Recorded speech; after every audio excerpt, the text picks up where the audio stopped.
Lui, c'est Romain.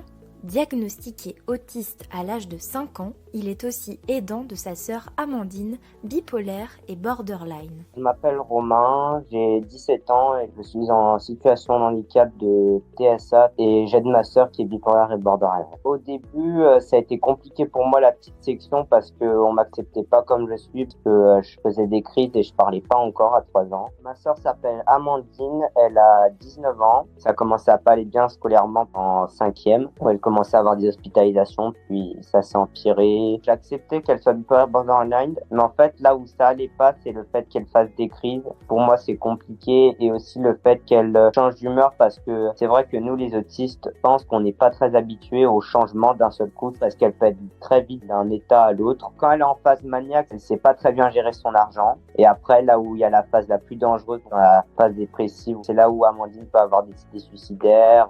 Une fois, c'était quand j'avais 14 ans, ça m'avait traumatisé, c'est parce qu'elle avait bu d'eau de Javel et elle était toute blanche, elle se pliait en deux, j'ai cru vraiment qu'elle allait mourir. Je la surveille un peu quand elle fait des tentatives de suicide parce que c'est un peu un automatisme. Et une fois, quand Amandine n'allait pas bien, enfin, Amandine m'a dit que je me suis sacrifié, je suis bloqué, je suis dans la rue.